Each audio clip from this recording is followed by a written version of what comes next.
Hello guys and welcome back on my YouTube channel mister Rai official. And आज मैं फिर से आपके लिए लेकर आ गया हूँ एक और नई हॉरर स्टोरी जो मुझे मेरे ही एक दोस्त ने सुनाई थी और उसे उसके दादाजी ने सुनाई थी। तो चलिए कहानी को शुरू करते हैं। मेरे दोस्त ने जिस तरह सुनाई थी मैं उसी तरह से बिल्कुल आपको सुनाने की कोशिश करूंगा। तो ये घटना ना मध्य प्रदेश के एक गाँव की है और जिस टाइम पे घटना हुई थी उस टाइम पे मेरे दोस्त के जो दादाजी थे उसकी उम्र जो थी लगभग 22-23 साल की थी, ज्यादा बड़े नहीं थे वो। तो ये तब की कहानी है। तो कहानी में शुरू आपको करता हूँ। दीपक जो कि मध्य प्रदेश में ही रहता था गांव में और एक छोटी मोटी किराने की दुकान चलाता था। मतलब 40-50 साल पहले आप समझ सकते हो किराने की दुकान कैसी होती थी। तो काफी छोटी सी उसकी एक दुकान थी, चलाता था और पैसों की बड़ी दिक्कत उसके पास रहती थी। तो ये सब चल रहा था उसके गांव में। पर एक दिन जब वो अपनी दुकान पर होता है तो दुकान के बाहर वो कुछ लोगों को बात करते हुए सुनता है कि यार पास का जो कब्रिस्तान है वहां से आजकल लोगों की जो बॉडी है, जो लोग दफनाए जाते हैं वहां पे, उनकी लाश जो है गायब हो रही है। ये सब सुनता है वो काफी सोच में पड़ जाता है, यार ये कैसे हो रहा है। वो अपने दोस्तों से इस बारे में शेयर करता है तो उसके दोस्त उससे बोलते हैं हाँ भाई ऐसा हो रहा है, हमने भी सुना है पर पता नहीं कौन कर रहा है। अब ये सब हो रहा होता है तो जब भी जैसे कोई नई बॉडी वहां पे कब्रिस्तान में जाके दफनाते थे तो अगले दिन उसकी कब्र जो है वो खुद ही मिलती थी, वहां से बॉडी गायब मिलती थी। अब ये देख कर लोग काफी ज्यादा डरने लगे और जैसा होता है नॉर्मली कि लोगों ने वहां पे सोचा कि भाई अब यहाँ पे बॉडी को दफन नहीं करेंगे, बट कोई और कब्रिस्तान भी वहां था नहीं ऐसा आसपास। तो मजबूरी थी लोगों की कि वहीं पे जाके बॉडी को उन्हें दफनाना पड़ता था। तो ये सब चल रहा था काफी दिन। जब ये सब चलता रहा तो लोग परेशान रहने लगे और उन्होंने फैसला किया कि वहां पे कोई सिक्योरिटी वगैरह हम बिठाते हैं, कुछ लोग को बिठाते हैं वहां पे भाई जो देखभाल करे, उसकी केयर टेक करे। तो दीपक का मैंने आपको बताया, दीपक पहले ही किराने की दुकान चला रहा था पर गरीब था बहुत ज्यादा, दुकान अच्छी नहीं चलती थी उसकी क्योंकि गांव में इतने लोग नहीं होते हैं जो सामान वामान ज्यादा खरीदा हो, ज्यादा उसकी सेल वगैरह हो। तो जब ये बात दीपक को पता चलती है भाई, तो जब ये बात दीपक को पता चलती है कि भाई कब्रिस्तान में ना सिक्योरिटी गार्ड की जरूरत है रात के लिए और पैसे भी अच्छे मिल रहे हैं, तो दीपक सोच में पड़ जाता है। अपनी माँ वगैरह से बात करता है, बताता है मम्मी कि दुकान पे तो कुछ हो नहीं रहा इतना ज्यादा, मैं सोच रहा हूँ वहां पे सिक्योरिटी गार्ड की नौकरी मिल रही है, मेरे को देखभाल करनी है, सिर्फ वहां पे मैं वो कर लेता हूँ, दिन में अपनी दुकान चलाऊंगा और रात को वहीं पर देखभाल करूंगा और सुबह वहीं जाऊंगा। थोड़ा सोचने का तो उसकी माँ बोल देती है ठीक है बेटा कर ले, पैसों की दिक्कत तो है ही हमारे पास। तो वो मान जाते हैं और करने लगते हैं। तो ये सब होता है, दीपक की माँ मान जाती है भाई कि हाँ दीपक वहां पे सिक्योरिटी गार्ड की नौकरी करेगा। तो दीपक वहां पहले दिन जाता है, सिक्योरिटी गार्ड की नौकरी की बात करता है और बात हो जाती है उसकी पक्की, उसे कुछ पैसे मिलते हैं अच्छे खासे और नौकरी पे वो लग जाता है। पहला दिन दूसरा दिन सब ठीक रहता है क्योंकि वहां पे भाई कोई नई बॉडी नहीं आई होती है दफन होने के लिए। पर 3-4 दिन बाद ना फिर से किसी की डेथ होती है गांव में और उसकी बॉडी को वहां दफनाने जब लेके जाते हैं तो रात को दीपक जब दफना के सब चले जाते हैं, वहां पे दीपक अकेला होता है, सिक्योरिटी गार्ड का काम कर रहा था भाई वो वहां पे तो अकेला रहेगा। तो दीपक क्या देखता है कि भाई जंगल में से एकदम से जो कब्रिस्तान है उसके बाहर जो जंगल है या खेत वेत जो भी है वहां से अचानक से बहुत डरावनी चीखें आ रही है, बहुत ज्यादा आवाज आ रही है, किसी घुर्राने की आवाज आ रही है। दीपक पहले टॉर्च से ऐसे वैसे करके देखता है बट उसे कोई नहीं दिखता, बट घुर्राने के बाद उसे फील हो रहा था बहुत पास आती जा रही है, धीरे धीरे उसे पास आती जा रही है। पर दीपक जो अकेला था वो डर जाता है काफी ज्यादा। तो उसके लिए जो सिक्योरिटी गार्ड का रूम होता है वो बनाया गया होता है वहां पे रहने के लिए रात को, वो उसमें जाके अपने आप को बंद कर लेता है और देख रहा होता है वहां पे। तो अचानक से जो दीपक का गेट है, जो सिक्योरिटी गार्ड का गेट होता है उसके कमरे का, वहां पे किसी के बहुत तेज खरोच करने की आवाज आती है, जैसे कोई नाखून उस पर मार रहा हो गेट पे खोलने के लिए और तोड़ने की कोशिश कर रहा हो। दीपक ये सब देख के बहुत ज्यादा डर जाता है पर दीपक चुपचाप एक कोने में बैठा रहता है, वहां पे देखने की कोशिश करता है बट उस तरफ खिड़की थोड़ी कम थी तो उधर दिखता नहीं है, वहां तक नजर उसकी नहीं पहुंच रही थी गेट पे कौन है। ये सब हो रहा होता है तो आवाज वो जो खुर्राने की आवाज होती है थोड़ी दूर जाने लगती है। दीपक देखता है जो नई कब्र वहां पे बनी हुई थी उस कब्र के पास अचानक से कोई आदमी खड़ा हो गया, जो उसे दिख रहा है कि कोई आदमी खड़ा है वहां पे। लंबे लंबे बाल उस आदमी के, ऐसे घुंघराले जो होते हैं अपने घुंघराले घुंघराले से बाल, काले कपड़े पहने हुए और अपने हाथों के इशारे से ऐसे ऐसे कर रहा है, जो कब्र की मिट्टी है वो अपने आप हट रही है वहां से। अब ये सब देख के दीपक और ज्यादा डर जाता है, भाई क्या है ये। अब जब कब्र की मिट्टी वहां से हट रही होती है तो वो ऐसे करके कुछ इशारा करता है ऊपर की तरफ के लिए, तो जो उसमें बॉडी होती है कब्र के अंदर वो अपने आप ऊपर आके हवा में तैरने लगती है। बॉडी तैर रही होती है, उसके पैर को पकड़ता है, जमीन पर गिरा देता है उस बॉडी को और वहीं पे बैठ के उसे बीच में से चीर फाड़ करने लगता है, उसे खाने लगता है। ये सब देख के दीपक बहुत ज्यादा डर जाता है। खाते खाते उसकी बहुत ज्यादा डरावनी आवाजें निकल रही होती हैं, उसके घुर्राने की, हड्डियां तोड़ने की, मुंह से वो हड्डियां तोड़ रहा था, इन सब चीजों की आवाज वहां निकल रही होती है। अब ये देख के दीपक बहुत ज्यादा डर जाता है, बहुत ज्यादा, इतना ज्यादा कि उसे तुरंत बुखार बुखार बीमार हो जाता है, उल्टियां करने लगता है, पर अपने आप को कमरे में बंद रखता है। अगले दिन सुबह होती है, जब गांव वालों को पता चलता है रात को फिर ऐसा कुछ हुआ है और दीपक से पूछते हैं, दीपक बताने की हालत में बिल्कुल भी नहीं होता। इतना ज्यादा डर गया होता है कि उसके मुंह से कुछ शब्द ही निकल रहा होता है, इस चीज को बयान कैसे करे, उस चीज को बताए कैसे कि क्या हुआ है उसके साथ रात को। पर एक दो दिन बाद जब दीपक ठीक होता है तब वो गांव वालों को बताता है और गांव वाले बहुत ज्यादा डर जाते हैं। अब गांव वाले सोचते हैं उसमें हम बॉडी को नहीं दबाएंगे भाई, कुछ और करना पड़ेगा।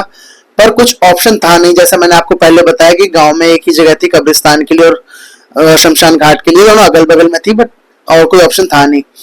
तो अब वो क्या कहते हैं कि भाई इंसान ही तो था, तुझे जो देखा हुआ आदमी जैसे ही तो था। दीपक बोलता है हाँ आदमी था। तो वहां पे वो लोग पहरा और बढ़ा देता है, मतलब पहले जो दीपक अकेला वहां काम कर रहा था, अब 10-20 लोग और वहां पे हो जाते हैं और छुप के इंतजार करने लगते हैं कौन है कौन है। बट कोई नहीं आता, क्योंकि वहां पे कोई नई बॉडी भी नहीं थी, ना कोई और पुरानी लाश थी जो कोई निकालने आता।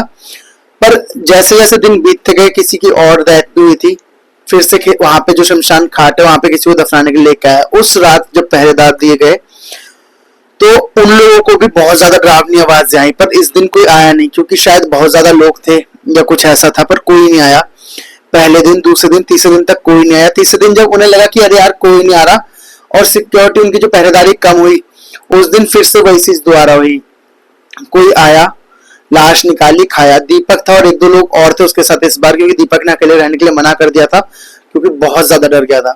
उन लोगों ने देखा इस चीज को और जब जाके गांव में बताया तो ये लोग मस्जिद जाते हैं, जो कब्रिस्तान में लोग होते हैं, मोहम्मद लोग जो होते हैं मस्जिद जाते हैं और मस्जिद में मौलवी से पूछते हैं, मौलवी जी बताइए क्या करें, ऐसा ऐसा हमारे साथ हो रहा है।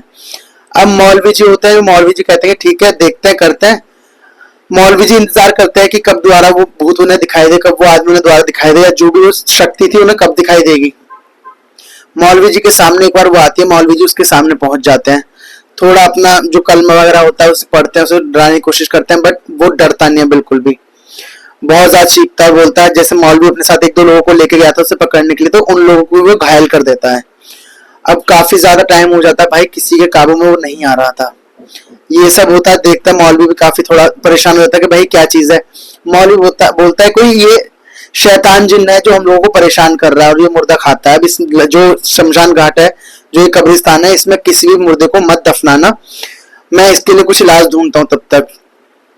अब यही होता है, लोग अलग कोई जगह ढूंढते हैं, नहीं भाई किसी का खेत वेत लेते हैं, कब्रिस्तान के लिए बनाते हैं उसे, ये सब करते हैं वो लोग, दूसरी कब्रिस्तान हो जाता है शुरू। पर ये सिलसिला चलता रहा, वहां पर नई वाली जो कब्र बनती थी उनमें कुछ ना कुछ होता ही रहता था, पर अब वो आदमी उन्हें वहां नहीं दिखता था। ये सब होता है, मौलवी जी किसी बड़े मौलवी को बुलाते हैं, वहां पे वो आते हैं, उनका थोड़ा जो नमाज वगैरह होता है पढ़ते हैं, उस जगह पे अच्छे से भूमि को क्लीन करते हैं। और मौलवी जी बोलते हैं जो पुरानी जो लाश कब्र में थी, जिसे लास्ट बार उस भूत ने उखाड़ा था, जिसने भी उसने जो भी उसके साथ किया था, उसकी थोड़ी मिट्टी लेके आओ। वो मिट्टी लेके आते हैं, जो नया शमशान घाट बना होता है मौलवी जी के कहने पे, वो उसके ऊपर मिट्टी के ऊपर कुछ मंत्र वगैरह पढ़ते हैं, अपना जो भी उनका कलमा वगैरह होता है वो पढ़ते हैं और डालते हैं, और धीरे धीरे करके वो मिट्टी को हल्का हल्का चारों तरफ, शमशान के चारों तरफ बिखरवा देते हैं। अब क्या होता है कि अब जो भूत वाले चक्कर था, बस आवाजें तो आती थी पर कोई कब्रिस्तान के अंदर नहीं घुस पाता था। पर डर अब भी यही था कि कोई तो है, अब हमें कोई नुकसान ना पहुंचा दे, कोई कुछ ना कर दे। पर अभी इस बार कुछ नहीं हो रहा था। पर एक दिन क्या होता है कि गांव में ही एक लड़का होता है 16-17 साल का, जो रात को लगभग 12-1 बजे के आसपास, जैसे टॉयलेट वगैरह करने जाते हैं, 40-50 साल पहले टॉयलेट नहीं होते थे घरों के अंदर, तो बाहर ही जंगल वंगल में करके आते थे भाई, या घर से 10-20 कदम दूर जाके करके आते थे।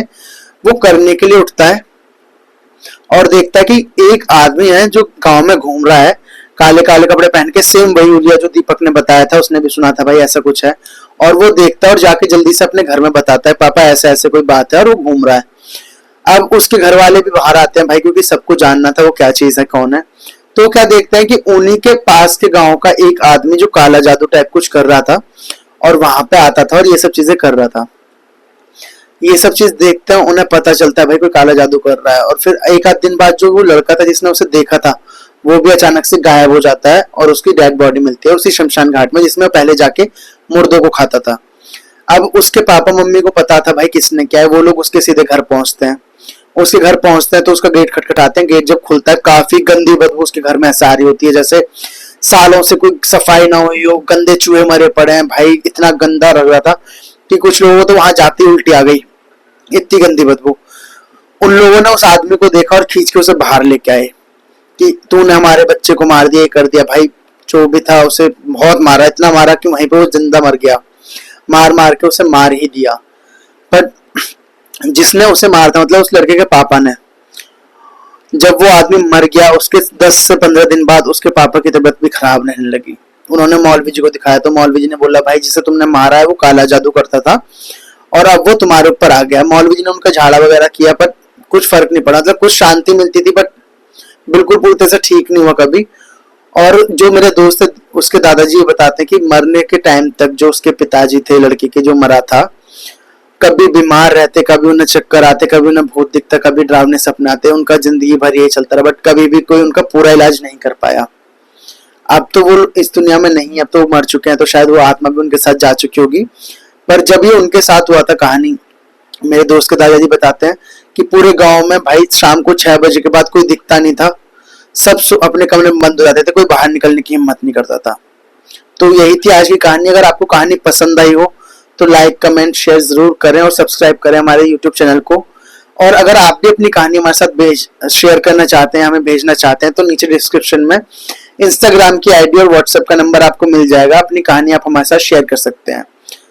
Thank you.